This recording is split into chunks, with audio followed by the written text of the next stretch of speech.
I'm really excited about this conversation. We were obviously talking earlier about algorithms. Meet the one-man answer, the human answer to algorithms. Maurice, thank you so much for joining us on stage today. What I'm going to try and do over the next few minutes is basically just download your entire brain into a conversation. Then we can record it, take it away, and then we all become chief investment officers of our own lives.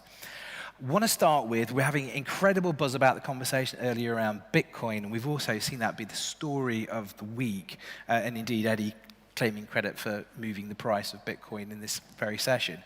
Give us your thoughts around crypto and Bitcoin. In, out, up, down? Wow, that's... OK, you're right. Let's start right out of the comfort zone. That's why the chair is red. We do not advise on cryptocurrencies. And maybe I'd be happy to share with you why. We do fundamental investment, and we know by experience, by painful experience sometimes, that it takes lots of time to have a valuable opinion on markets. So we look at every single asset through three things. The backdrop, which is what happens, the valuation, which is what is priced in, and then the behavioral factors, which are, how are people positioned? Are they panicked? Are they long? Is there some euphoria? And if you have these three pillars for any investment decision, you have a better probability to be right than wrong. So let's talk about cryptocurrencies.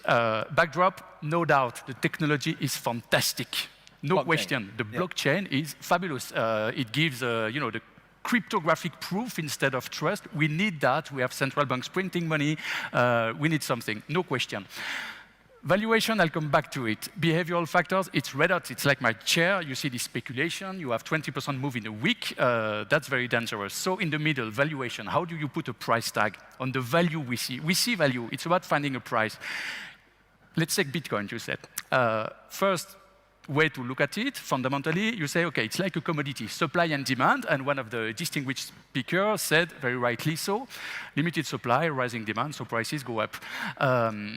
We disagree respectfully with that, because Bitcoin, you don't consume them. It's not oil. They are still there, first thing. Second thing, yes, there are 21 million coins. There won't be ever more. But you can divide each Bitcoin with decimals, 8 decimals, 100 million fractions of a Bitcoin. So you don't have 20 million investment units. So we've got a bit of time yet. Yeah, you have 2,000 trillion of them. It's a lot. Okay. So forget the supply and demand. The other way we look at it is store of value. You say, OK, Bitcoin is digital gold. And I have some sympathy for that, because you need to have an asset, private property. It's about freedom as well. And you say, OK, Bitcoin is gold. So what is the price of Bitcoin that would put it at the same level as the current price of gold? Because after all, gold is there as a store of value for 2,000 years. It's more or less 150,000. That's the price for Bitcoin, which would be the equivalent of the current market cap of gold. So you say, OK, it's going to 150,000. That's for the upside. But now you take the risk. You take the volatility, because investment, it's not about just the return. It's the risk-adjusted return. Bitcoin is 6 times more volatile than gold. So this, very quick thing, 150 divided by 6, 25,000. I'm not saying it's rocket science at all, but I can tell you without any humility that it's more thought out than 95% of what you find on the internet about Bitcoin. So we cannot put a price tag on this value we see. We're working hard. Ripple is something where you can find an intrinsic value. And the point is that it's not because the technology works that it has to go up. I started running money in 1999 in the internet bubble, we can say that. And I launched a tech fund in 1999. Can you imagine? The timing, it was terrible. 100% up, and then 60% down. The point is that every single technological breakthrough that we were forecasting in 2000 happened, and much more happened. The issue is that it was fully priced in. First thing, it was fully priced in, so it's not because the technology is good that the price should go up. And second, it's about differentiation. Back in 1999, Yahoo, Nokia, Research in Motion. Do you remember these dinosaurs of the internet? They were the global leaders. And I'm not saying that Bitcoin might be Yahoo, maybe. Maybe the Google and the Netflix are still to come. So we work on it, but I wouldn't feel professional to make an advice, because we need to have, 70% confidence. We are not there yet. Okay. Now you understand why I don't think an algorithm can keep up with Maurice's brain. I've done a division, it's not... The other argument conversation happening, so as the store of value doesn't work, we've seen gov coins coming in. Is Bitcoin, cryptocurrencies, are they going to be proper currency?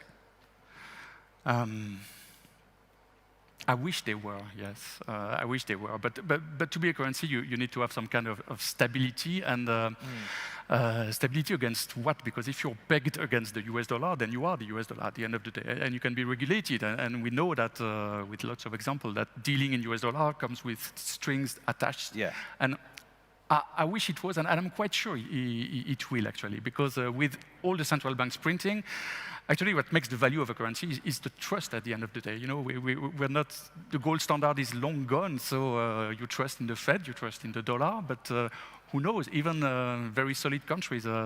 Sweden in 1992, they almost went bankrupt, you see, Sweden. Looks very solid. Everything can happen. So there may be a need for an alternative currency. I think it's about adoption and volatility going down. Because if you have the same volatility as gold, yes, Bitcoin is worth $150,000. I have no issue with that. Now, your opinion on Bitcoin has been an evolving journey, no? You have used this in the past as a form of currency, Maurice. You mean my personal story? With Indeed.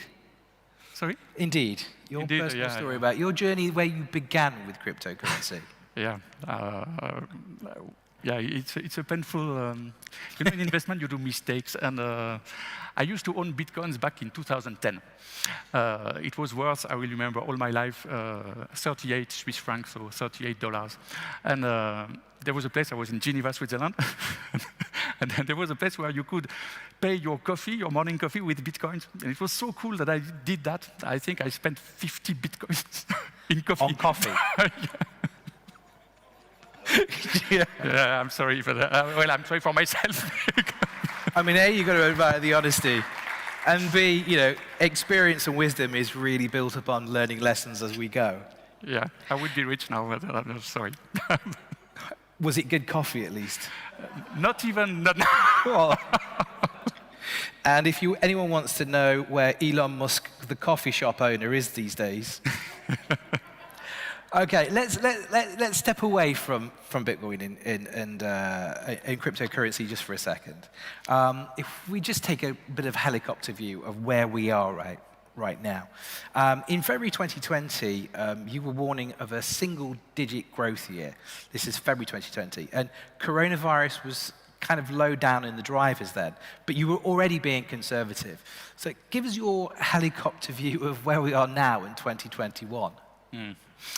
I would start with 2020, because first I love to talk about my mistakes. And in February 2020, we had our global investment outlook with all our clients, and I told them, don't worry about the coronavirus. This should be mostly about China and Q1. We're not that scared. And so that was the starting point. I'm laughing now because actually 2 weeks later we changed our mind. And the good news with financial markets is that before the virus hit the shores of America, nothing had happened on markets. So we cut risk, we sold equities like never before in February, 2 weeks after this global investment outlook, and then we bought them back in March because suddenly, again, backdrop valuation behavioral factor, backdrop, it was, okay, this thing will be under control. We had no clue about the timing, but we could see the policy response, so it was only going to get better.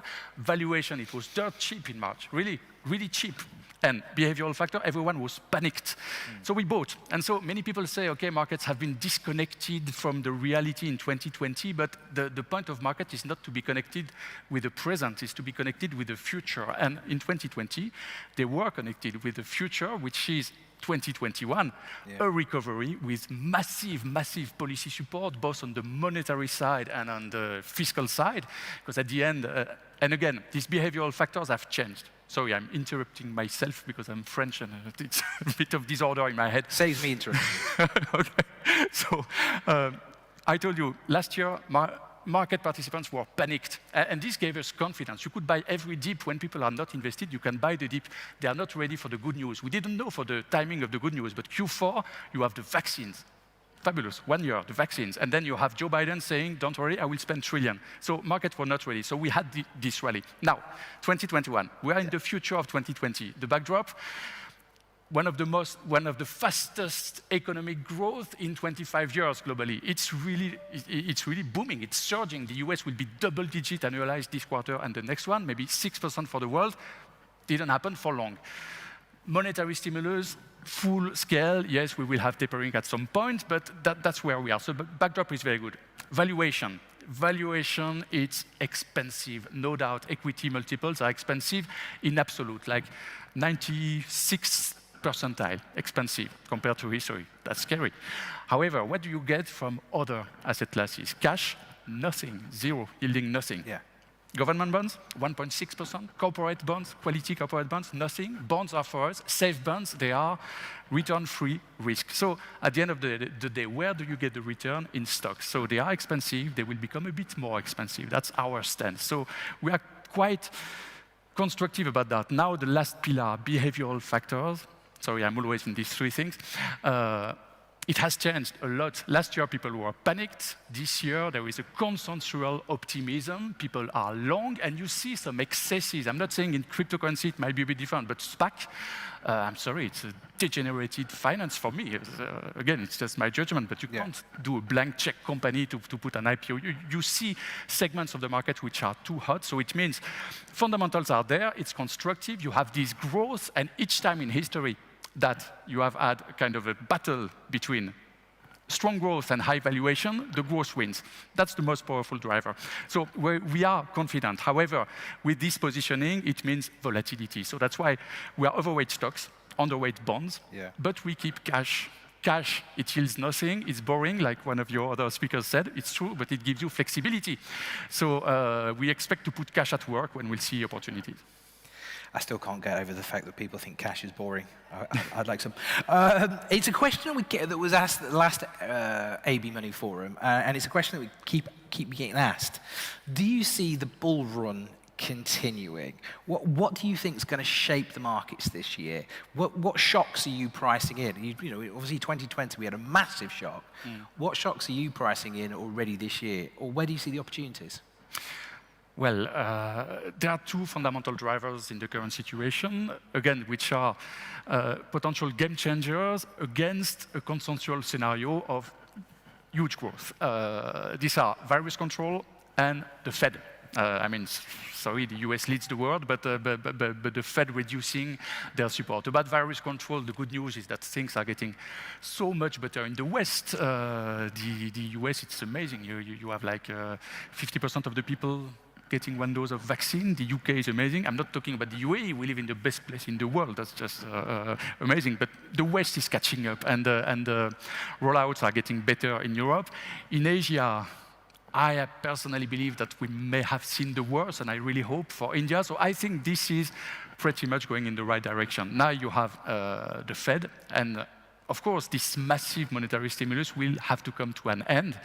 They say, well-scripted thing, inflation is transitory, we won't raise rates before 2023, and we will have to start talking about reducing the quantitative easing, you know, these asset purchases, which are in amounts never seen before, pure money creation, by the way, and that's one of the drivers behind crypto. You know, if you can just... a central bank is, sorry, I'm interrupting myself again, but... Interrupt away.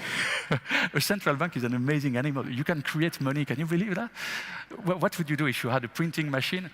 The one I love the most is the Swiss central bank, because it's listed. Can you believe? You can buy shares of an entity which can create money. That's just, that's something amazing. But however, it rules the world, and yes, when the Fed will start talking about tapering, probably in June, this, we believe, should rock a bit the market, and I personally believe that interest rates are a bit too low.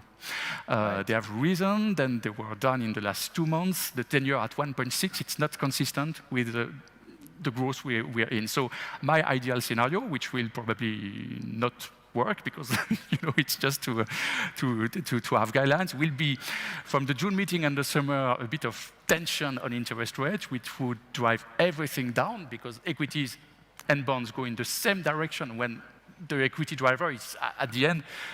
Equities are expensive because the rates are low, so you have this correlation, and it could be a nice time to put more cash at work. And I think the situation is quite well priced. We have maybe, I don't know, 5% upside left in stocks, And it's not bad, 5%. In the day we live, it's not bad. Yeah. Yeah.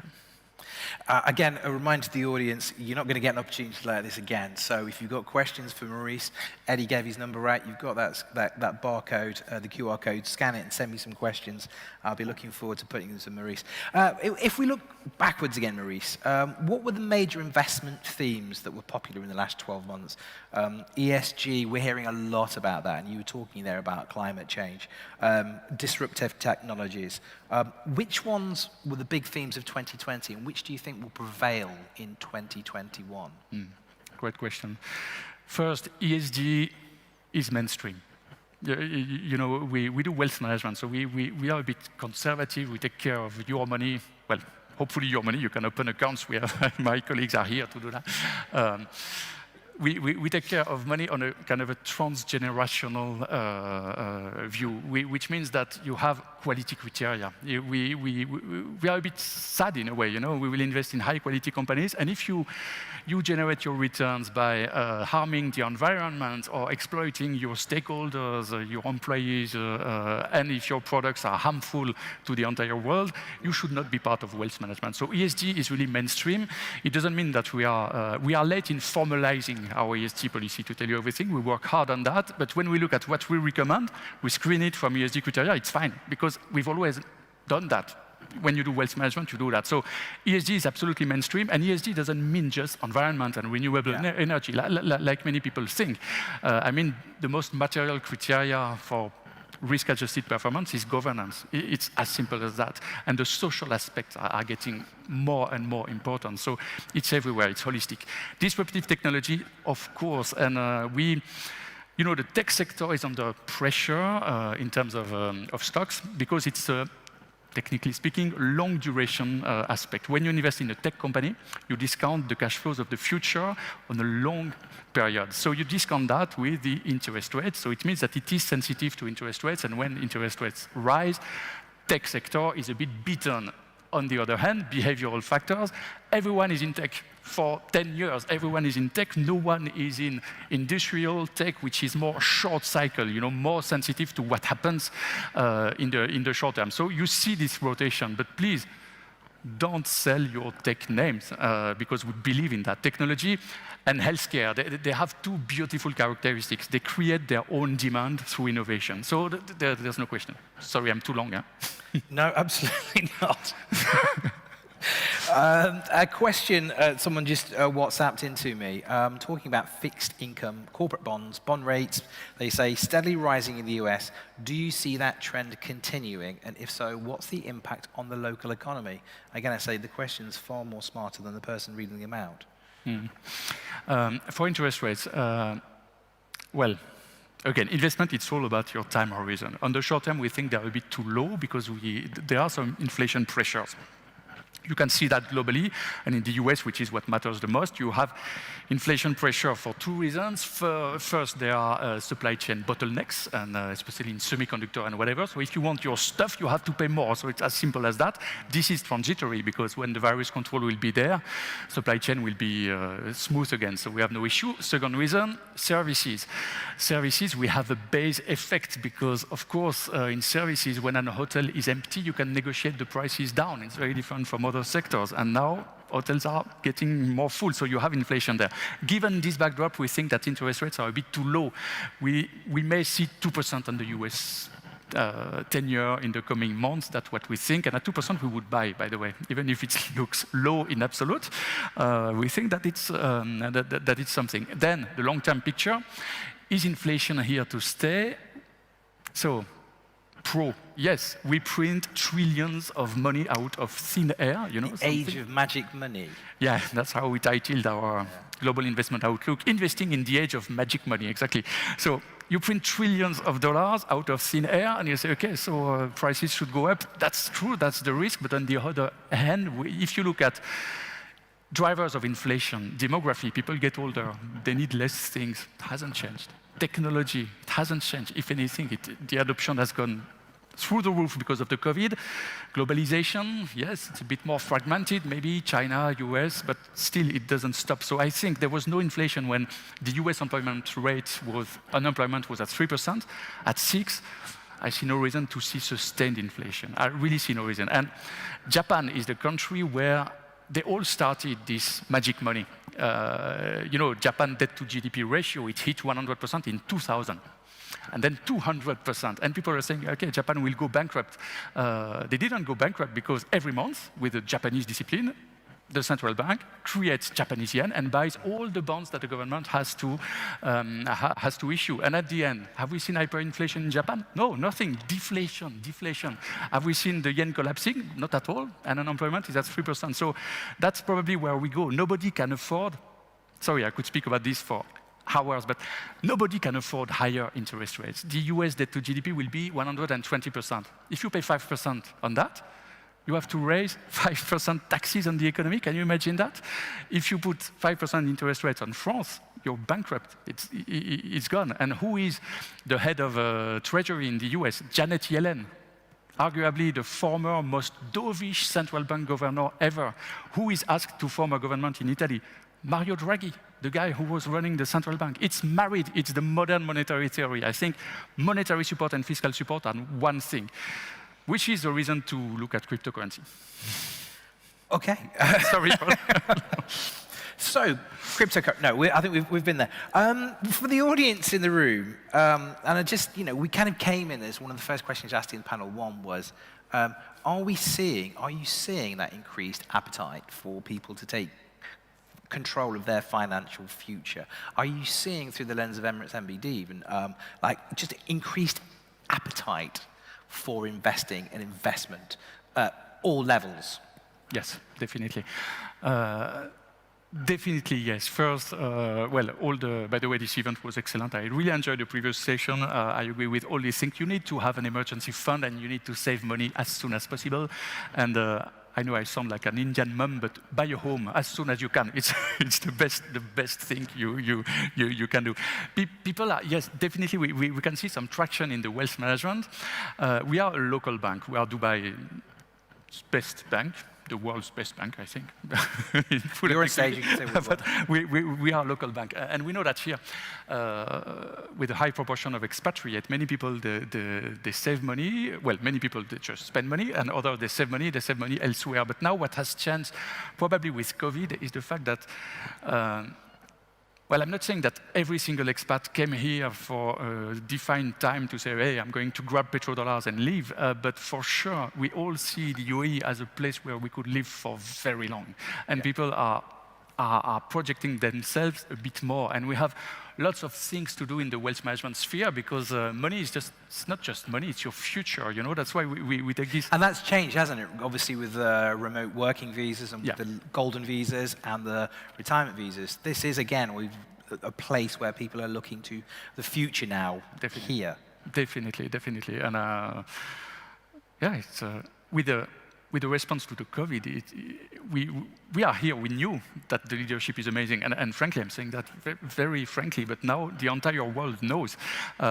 Maybe I receive 10 resumes every week now. It wasn't the case 3 years ago of people who say, "Hey, I want to live here." Not I want to grab petrodollar. I want to come and live here. Now, I'm detecting a certain passion for investment and investment. Where did this all start out for you? Just to give me a little bit of an overview of your journey. How did when did you realize that investment was the thing for you? What sparked your imagination to set you on this path to being the Chief Investment Officer for Private Wealth at Emirates NBD? Oh, are you sure it's interesting? Is it? Well, the audience just said yes, so. I don't know. I went to investment by chance, I must say. When I was a student, I didn't even know that Goldman Sachs existed. I think things have changed now. I meet people 16 years old, they say, I want to be investment banker at Morgan Stanley for 3 years, and then I want to do that.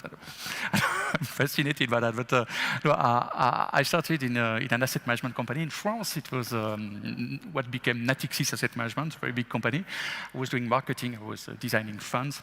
And I designed one which was a technology fund in '98, and I said, wow, that's so fabulous, I want to run it. So I became an analyst in that. And you mentioned passion, because it's a window on the world. It's a fascinating thing, and you learn a lot because you take decisions all the time. And you don't always learn how to take decisions, and you have the painful result. I say painful because one of the previous speakers very rightly said that the best are right 60% of the time. It means that you are wrong 40% of the time.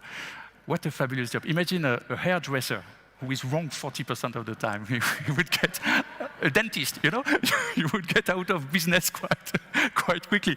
If you're running investment, you can. And what you learn is the portfolio construction, which is you have to lose less money when you're wrong than what you make when you're right. And it's a fascinating journey, really. And I encourage everyone to, even for your own finance, it's fascinating. You have lots of insight online for free. Don't pay this fortune. It's a scam, these online trading things. So many of them, these online trading courses, and it's fascinating. I mean, talk to my wife. She's right all the time, 100%.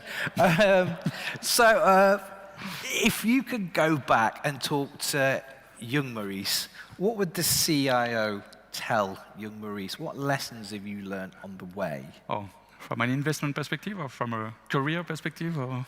Any you choose to share. Uh-huh. Investing. What are the key things you've learned about investing over the time? Or would you go back and say, do that, or don't do that? Or would you say, don't do that, because again, you talk about the lessons you learn on the way?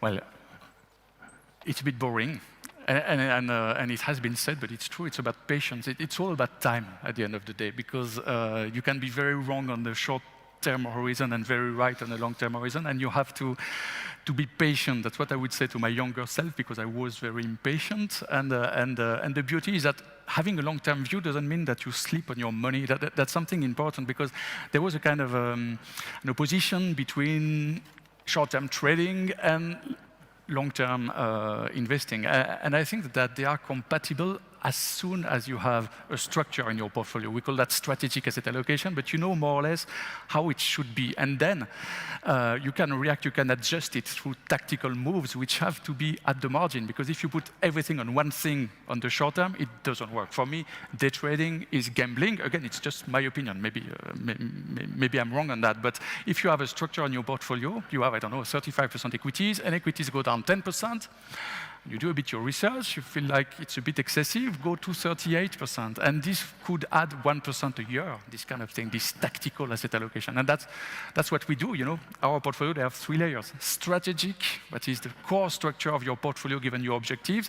Tactical, how can we do better? Because we have these ups and downs from behavioral factors. And then selection, you invest not in indices, you invest in the right securities or in the right products. And that's how it works.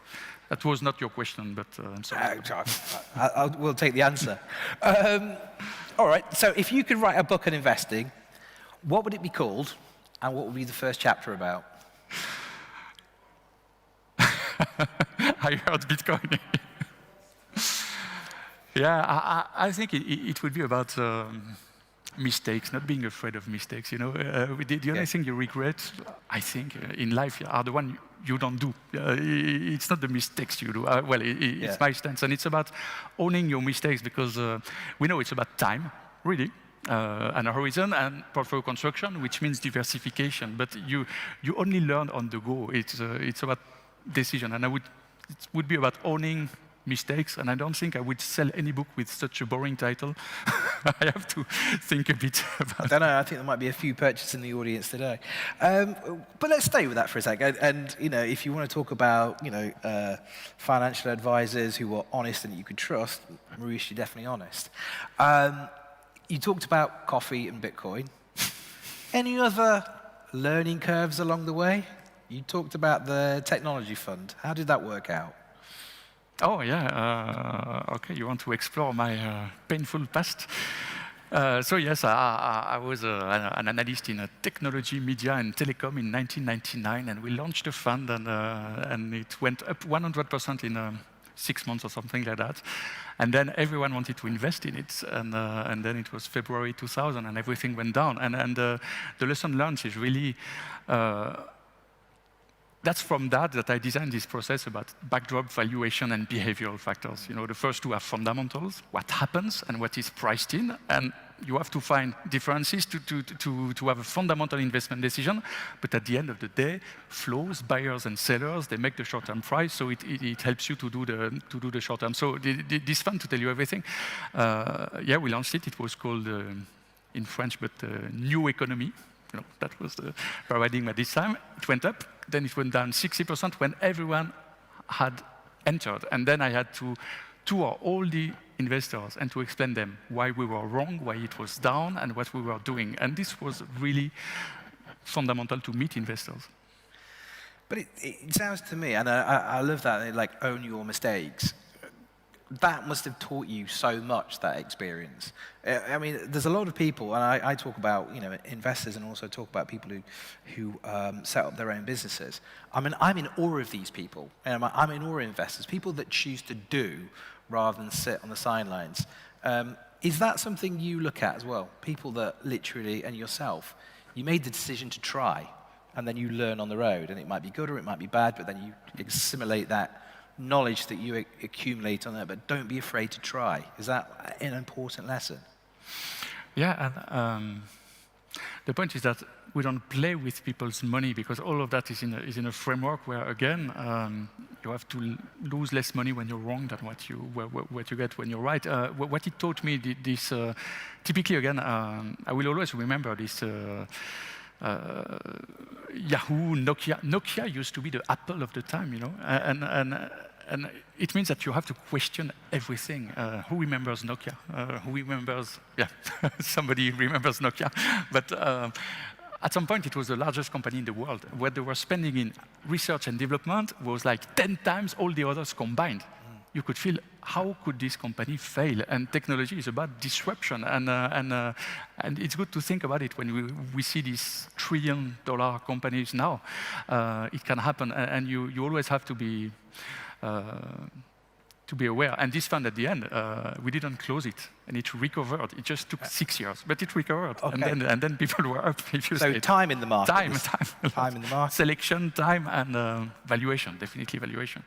Right, I'm going to go to the phone because I can see some questions coming in. Right. Are bankers mindful enough about the impact of credit debt and how much that can weigh on financial freedom for their customers? Sorry, I didn't get the end. Are bankers mindful enough about the impact of credit and debt and how much that can weigh on the financial freedom for their customers? And I think I've seen this a lot. The kind of financial literacy and financial education is something that's really important these days. Yeah, that's absolutely right. And first, I take care of wealth management. I'm not involved in lending money and debt, but what's for sure is that I cannot tell you that ESG is core and saying that it's a good thing to put someone in a difficult situation because we lend him too much. And that's something that all the banks have to work on. We have to be responsible in lending money. We have to be responsible in how we invest money and in the fees we take. And that's, I will be very honest, that's of course something that we are working on, but it's a journey. It's something that for the entire bank community, I must say. We have to provide clients not just on the wealth management side, but also on the credit side. And this example of the credit card with a 3% monthly interest, yes, it's very bad. That I cannot say anything else. Even if we probably have these kind of products, and we have to go there and banks, I believe in banks. I work for a bank. It's not just for the pleasure to wear a tie every day. It's because I believe that there is some trust in the custody. The regulation is very good. However, I must say that I welcome the competition from fintechs. They make us better. Not for everything, but I mean, yes, the pressure on prices is rational, and we have to deserve the fees we take by true added value, not just because, hey, we are the bank, you have no choice, you need a bank. And I believe in that. A couple more questions here. Are we in for a period of hyperinflation as the US federal debt is rising and $6 trillion have been added to the economy the last 2 years because of the relief packages? Yeah, I think it wasn't your question initially, but I think I already replied. I don't believe in this hyperinflation, at least in a foreseeable future. Never say never, but what happened in Germany under the Weimar Republic in the 1930s was very understandable in the context. I don't think we can go there, and I don't think that any government, again, can afford higher interest rates. And I welcome some inflation. Inflation is not bad. Inflation is a way to get out of debt. And when it comes to equities, stocks are nominal assets. Profits include inflation. That's very different from bonds to that extent. If your prices rises 2%, your sales rise 2%, and then you have operational leverage, and your profits do more than that. So a bit of inflation, yes. Hyperinflation, I don't believe. I may be wrong, but I cannot believe that. Another question here, again, talking about monetary policy of the US Fed. When do you see rates rising? And can you elaborate a little bit more on the age of magic money? You've talked quite a bit about that already. Yeah. So if we look at the guidance of the Federal Reserve, you know, the dot plots, they put on a chart where they think interest rates should be. They shouldn't do anything in terms of interest rate hikes until the end of 2023. The markets tend to think that it will be a bit sooner, because if you look at the implied interest rates from the forward contracts, you can see it's a bit sooner. I tend to think, personally, but it's a personal view, that it may be later or never, because we have big economic recovery. It's a rebound. We normalize something. Then what will happen in 2022, 2023? Best case, we get some kind of escape velocity, and the hypergrowth we have here creates so much economic momentum. People, full employment, people get a bit of inflation, salary raises, and it's a boom. And we have reset this long economic cycle, and we go for another one. Best case. Worst case, we go back to square one. We are in a 1-2% economic growth world with much more debt, and what happens? I don't know. How optimistic are you for 2021 and 2022? What? How optimistic are you for the remainder of 2021, regionally, globally? Oh, regionally, it's fabulous. The economic picture is good. We all know why. The picture for the market is really good for local markets. And my colleagues know that we haven't been bullish on local markets very often in the last years. This time we are, because let's say the UAE, Abu Dhabi, and Dubai, it's a reopening play, no doubt. That's where services are really gaining traction, and it's also a value play. And the world is currently rotating from all these growth stocks, technology, healthcare, consumer durables, to things exposed to the shorter cycle, and to things that are not too expensive. And in terms of price to book, the UAE is still at 1 or just below, which means that the price to book value is something that we don't look at a lot. You look at multiple of earnings, you see we pay 20 times or whatever. Price to book means that if you have to liquidate all the company, what do you get? In the UAE, you get your money back. If you stop everything, you sell everything, you get your money back. In the US, the price to book ratio is 3.5%. It means that when you invest $1 in a US stock, you have 35 cents of asset value. The rest is the future cash flow. In the UAE, it's 1. So I'm quite optimistic on that, because I also think that the key catalyst for our local markets, it's about international investors. Local investors, they are in already. It's about international investors discovering the great value of these markets, but it takes time. It really takes time. It's still an emerging market from on the map of the world, and it's not a big one. And I think that with this COVID response, the awareness has changed. And we see volumes on the Abu Dhabi exchange. We see things that let me think that international investors are coming. It's a long process. You have to be patient with local assets. Oh, well, I was going to ask about that as well, because the UAE's response to the coronavirus, we've had previous Arabian business events where the key message that keeps coming forward is Dubai and the UAE is open for business. And we've seen so much change as well recently with foreign direct investment, with golden visas, retirement visas, with new policies and new strategies for startup businesses, for retaining talent, for establishing creative districts. We've got the 2040 plan. How much is that is fueling increased global investment appetite for the UAE, again, with that heartbeat of it's open for business? I think that we're seeing the early days, but again, it takes lots of time. I am old. I will turn 50, and I've done investment for 23 years now. So, but I remember. Well, your hairdresser's getting it right at least 60% of the time. But I remember Eastern Europe, typically. Back in the days, it took maybe 10 years between the time when the early investor, the smart money came, and when it was really in the indices and it became mainstream to invest in it. And in terms of size, it's comparable to us. And I think it may take 10 years. I think that smart money is coming now, and we could extend, because the Saudi transformation is also something. You know, I think that all this region is changing, and it will attract capital. Currently, international investors, their only focus is the Fed. You know, you are in these kind of big macro factors where no one will spend too much time.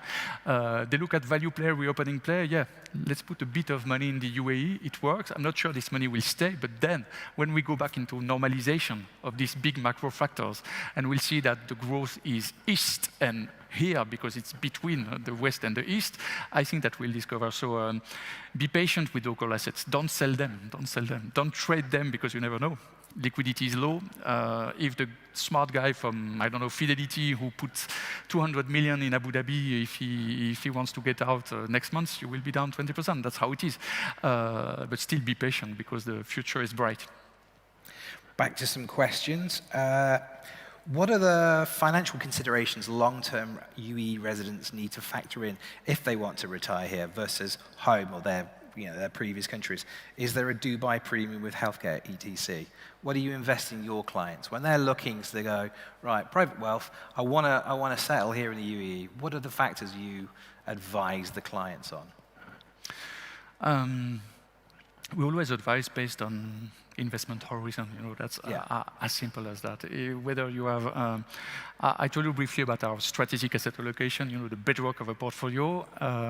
Every bank will tell you, oh, you are cautious, moderate, or aggressive, and sometimes it's more funny names, but at the end of the day, that's the same.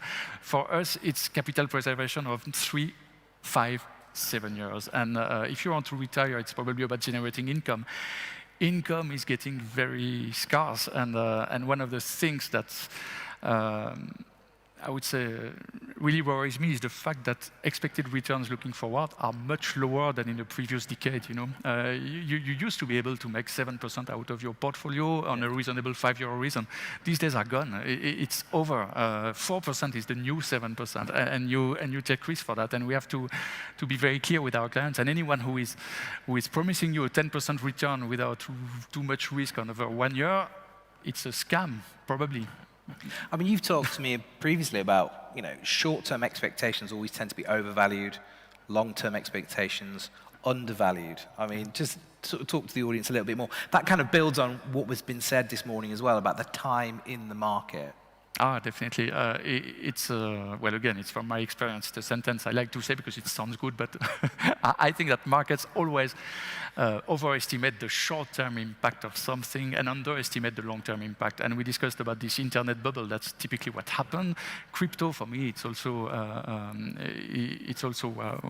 what happens. And it means that, again, once you have the structure of your portfolio being built, stay on, because this under and overestimation, it's opportunities to add, really to add, mostly in this area, because as one other person was saying, markets go up naturally, and there is a reason for that. It's that value creation in the world goes up naturally, and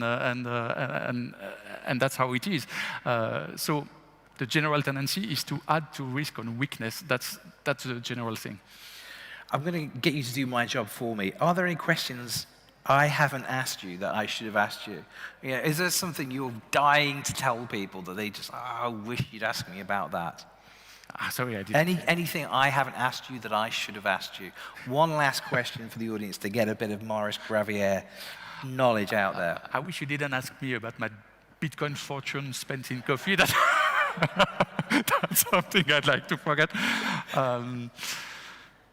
No, really. There is a very classical question, which is like, what keeps you up at night? Indeed. What would keep you awake at night? I don't know. No, I'm joking. I think really cybersecurity. Cybersecurity. If we talk about events, because Yeah. what keeps me at night really is the fact that expected returns looking forward are low. So we'll get lower fees and we'll get lower bonus. I'm joking, half joking, but expected returns are lower, so it's about not taking too much risk. That's the key thing. But when it comes to events, when I see that the global pandemic has been handled, that here in Dubai, I have the pleasure to be with you in an in-person event, which is amazing. You know, humanity can deal with anything. I find a message of hope. A global pandemic, yeah, come on. We are here. So in terms of event, it's about cybersecurity. When you see the damage of this pipeline company in the US being attacked for a week, let's imagine it's, I don't know, a central bank, New York Stock Exchange, or a power generation unit, you know, that's scary, really. Well, on that optimistic note, no, I mean, for me, I found this entire conversation fascinating. Maurice, thank you so much for your time. Some many inspiring comments there as well. Ladies and gentlemen, I think a big round of applause for Maurice from Emirates NBD. Thank you very much. Well done, Scott. Well done, Scott. Thank you so much indeed for your time and your insights today, Maurice. That brings us to a close for today. Thank you so much. It's wonderful to see so many people coming out here. Do stay for lunch and do stay for networking. And just as a final check, Bitcoin has gone up $1,300 this morning, and I am claiming full credit for that. So thank you very much indeed. We hope to see you again at the next Arabian Business Forum. Thank you so much. Bye.